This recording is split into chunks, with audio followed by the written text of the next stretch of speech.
Good afternoon, all. Welcome. My name is Chapin Flynn. I work for Mastercard, and I head up our urban mobility team globally. And I'm joined here by Caroline Samponaro from Lyft. And we're going to talk a little bit about inclusion, first mile and last mile, and particularly how does micromobility help us solve some of those issues. So if you don't mind, maybe I'll start with a little context, and then we can jump into our chat. Absolutely. Sounds great. So contextually, why the heck is Mastercard here and talking about this? Well, Mastercard has a long legacy of financial inclusion and really working to make sure that the unbanked, underbanked, and others are included in the modern digital economy.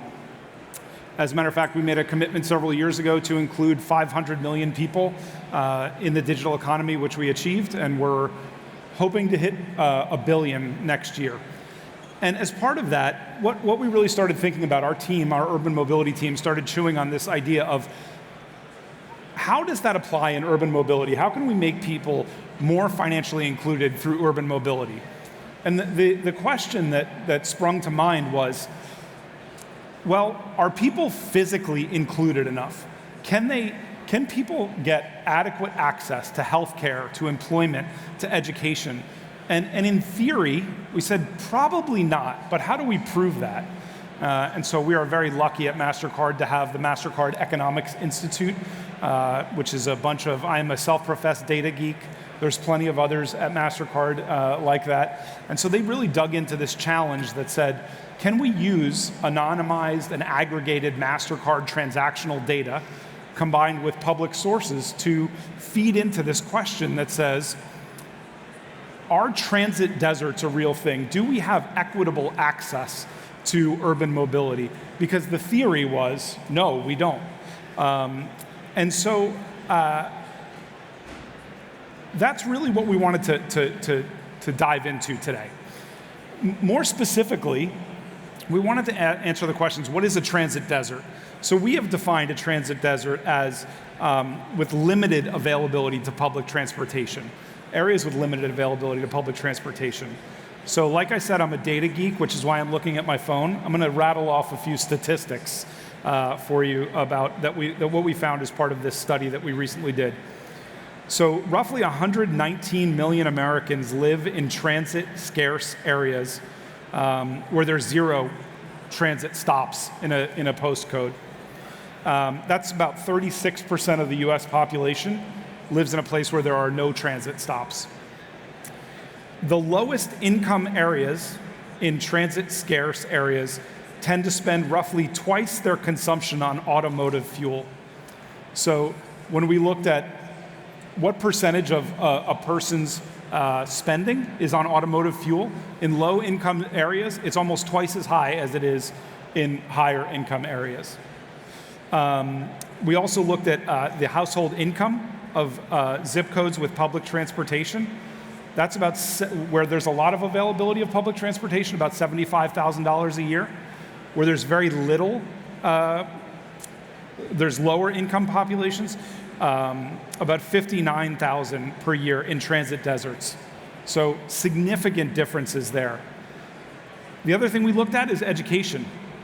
And we said, what happens in transit deserts? Well, about 13.7% of people in transit deserts have a bachelor's degree, as compared to about 20.7% in transit-rich areas. So just time and time again, we're seeing higher spend on fuel, lower income, less education. And so this idea that transit deserts are a real thing, and it is a real challenge facing society, we were able to empirically prove. And so that being the case, and the fact that transit deserts are real, we said, okay, check, they are real. What do we do about it now? And I think there's really 2 alternatives that we can pursue. One is through cities and public transportation. And it's not all bleak. The cities are making real investments. And I'll just read a quick quote from the New York MTA. The MTA, which is the Metropolitan Transit Authority, continues its commitment to strengthening and expanding transit services across the New York metropolitan area to make public transportation more accessible.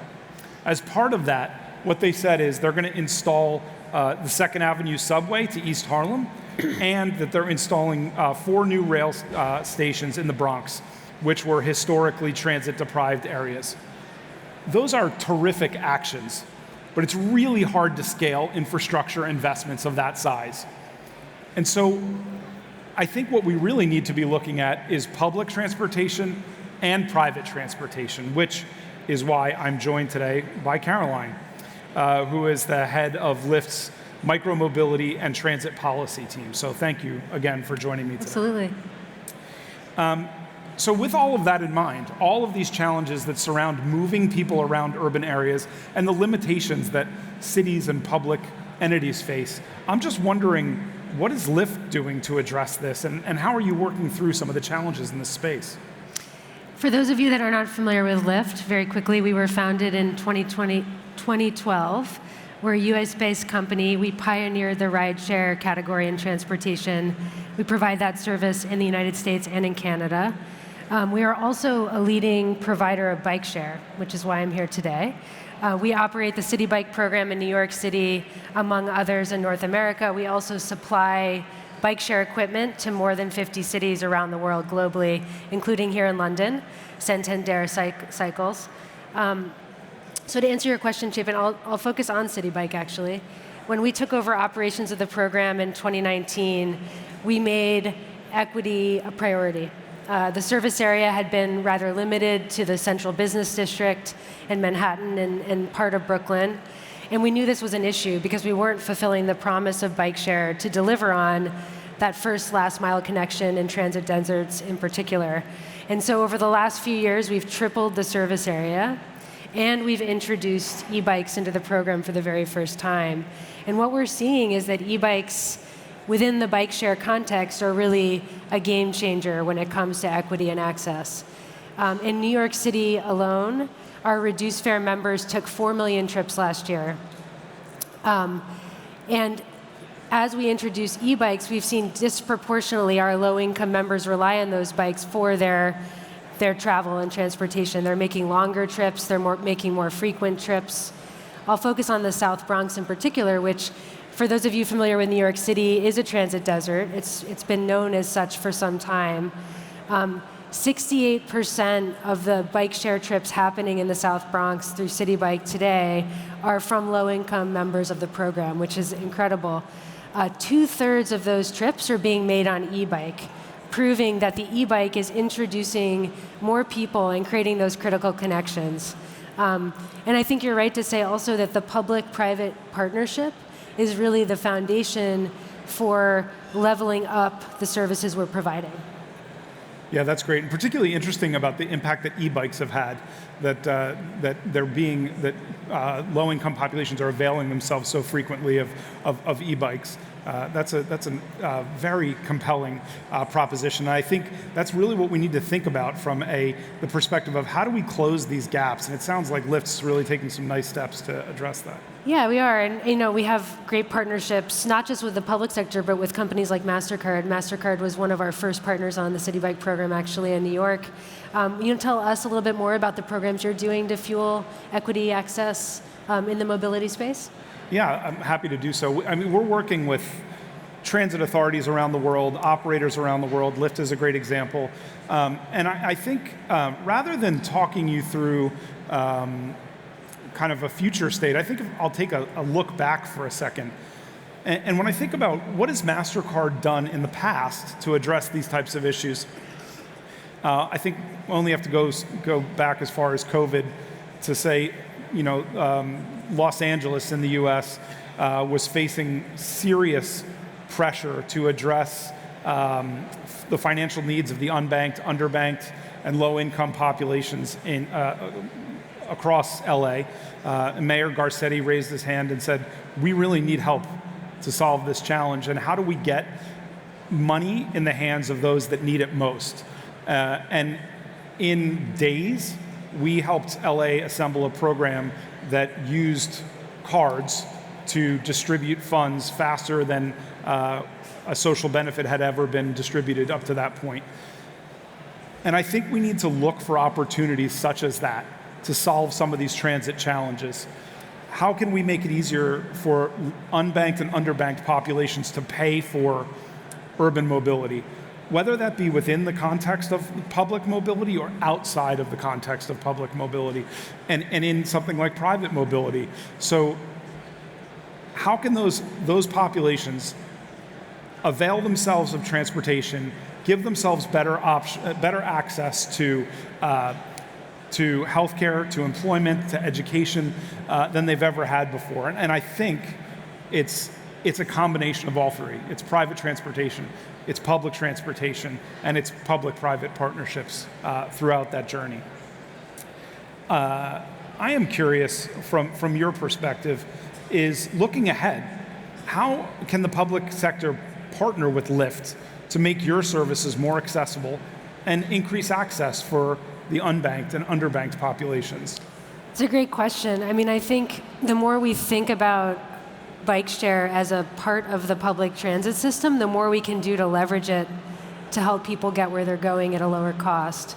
So right now in New York City, for example, the program I mentioned, the reduced fare membership program, it's moving people at a very high rate every single day, but we are, as Lyft, fully subsidizing that program. And I think through partnerships that we forged with companies like Mastercard, as well as large cities, I think we can think about that differently. We can start to invest in these programs like we would rail, subway, and we can move even more people over time in doing that. I think the electrification moment we're in every city around the world is also a huge opportunity to combine different options in single locations in the public right-of-way, so that we're digging once, making sure that our transportation spending goes further to bring more options to people, particularly in communities that have been underserved by public transportation to date. So we're focused very much on connecting our bike share stations to the grid network, and we're working closely with utilities, government partners, the private sector, frankly, to do that at a large scale. And it's a public works project at the end of the day. I saw you had a bicycle over at the booth. We do. Do you want to share a little bit about that? Yeah, sure. We do have a bicycle over the Mastercard booth. I encourage everybody to come over and take a look. It is quite simply, the concept is free bike, and Charles Butler, their CEO, is here as well. But the simple concept is we put a card reader right on the back of the bike, so that if somebody walks up, they can tap their card, their phone, right on the reader that sits under the seat, and be riding in 10 seconds. And I think as we look to options that include the unbanked and underbanked, if they were able to have access to cards and card-related products that didn't require them to have a bank account, but where they could walk up to a bike like that and tap on it under the reader under the seat and avail themselves of that first mile and last mile transit, we can work to really change the levels of access and physical access, in addition to the financial access that those folks have. Absolutely. Well, thank you very much for joining me here today, and for all that you're doing to provide access for the most vulnerable populations around the world. Thank you. I would just say my challenge to everybody as I depart today is I think everybody in this room probably can play a role in continuing to evolve and improve the access that we provide to the most vulnerable populations around the world. We are certainly committed at Mastercard to doing that. You've heard how committed Lyft is to doing that. And I would challenge everybody to say, how can we move forward in this together? So thank you again, and happy to take any questions or comments over at our booth later today. So thank you very much, all. Awesome. Thanks. Thank you, Karen. Yeah, thanks.